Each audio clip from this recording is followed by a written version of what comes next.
Bonjour à tous, hein. Je suis aujourd'hui donc à Arcachon, la plage, je ne me souviens plus du nom. Plage Pereire. Pereire, et donc avec Patrick, hein, Patrick Cobon. Qui, bonjour, merci d'avoir fait le déplacement. Moi je m'occupe d'un club d'haltérophilie sur la commune de La Teste. C'est un club qui a aussi la particularité d'être associatif, c'est-à-dire qu'on est un club d'haltéro affilié haltéro et culturisme. Donc, depuis quelques temps j'ai pris des fonctions à la Fédé de culturisme sous l'égide de Christian Lacroix, qui a fait un énorme travail pour justement que le culturisme reprenne ses lettres de noblesse.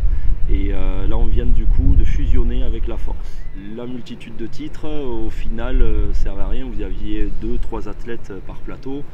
Bon, qui est fier d'être champion de France quand on a effectivement l'esprit sportif, on a envie d'avoir de l'émulation. On insiste sur le phénomène naturel.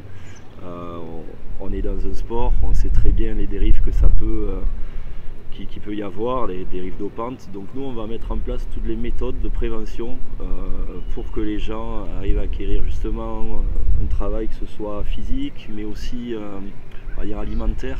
Et puis il y a le dernier aspect, le posing, l'esthétisme, qu'ils arrivent à être mieux mis en scène. Donc tout au long de l'année on fait des stages avec différents intervenants sur plein de thématiques, la prise de masse, qu'est-ce qu'une sèche, qu'est-ce qu'un régime pour arriver à afficher le meilleur profil possible lors de la compétition, comment mieux le mettre en valeur sur le posing. Et un sujet qui me tient à cœur, mais dans lequel je pense que tu te retrouveras aussi, et je pense que je ferai appel à tes compétences, sur la prise en charge psychologique pré- et post-compétition. J'espère que tu feras appel à moi. Ça fait déjà 2 ans que je t'en parle, ça a même peu de temps à se mettre en place, mais voilà. Je suis patiente.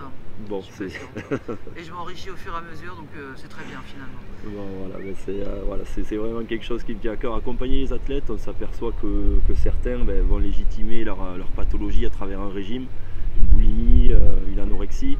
On a des athlètes qui osent en parler maintenant, qui commencent à vraiment avoir les langues qui se délient, et voilà, moi ça me tient à cœur de les accompagner parce que on a des magnifiques athlètes sur scène, mais il faut savoir tout le travail qu'il y a derrière, les sacrifices aussi, et on se doit en tant que fédé de les accompagner dans tout ce travail. Quand tu te dopes, on va dire que c'est un raccourci, ou sur le moment tu vas avoir des effets, ou tu vas pouvoir te permettre des excès, mais ça passera à l'as parce que tu es aidé. Mais ceux qui se mettent vraiment à la diète pendant 4-5 mois, voilà, moi je vais te parler de culture physique maintenant, c'est parce qu'il y a une certaine philosophie à adopter lorsque tu t'entraînes, lorsque tu es en déficit calorique. Il faut vraiment aller retrouver des ressources psychologiques pour s'entraîner de façon aussi intensive et pour gagner quoi à la fin. On sait que c'est pas un sport professionnel, donc voilà, c'est...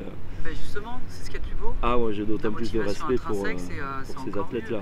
Et c'est pas en fait faire son sport pour gagner un prix ou quoi que ce soit, c'est vraiment pour l'amour du sport. Hein. Tout à fait, on a affaire à des passionnés, donc on a une catégorie junior, espoir, donc dès 18 ans on les voit pratiquer, évoluer, et puis quand on voit que les masters jusqu'à 60 ans, on a encore des athlètes masters qui ont toujours cette passion de travailler, de s'entraîner, de se mettre à la diète. Voilà, il faut vraiment chercher des ressources beaucoup plus profondes que des étoiles filantes comme je les appelle, les dopés qu'on va avoir sur 2-3 ans, afficher des physiques hors normes, mais bon voilà, ils n'ont pas ce travail méthodologique qui leur permet de tenir dans le temps.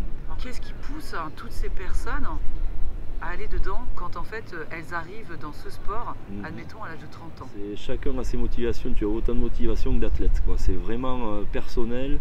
On peut les mettre dans des cases dans certaines familles, hein. Il y en a une, ça va être la lutte contre une maladie, il y en a une qui était en rémission de cancer que j'ai côtoyé récemment, donc c'est son petit challenge personnel.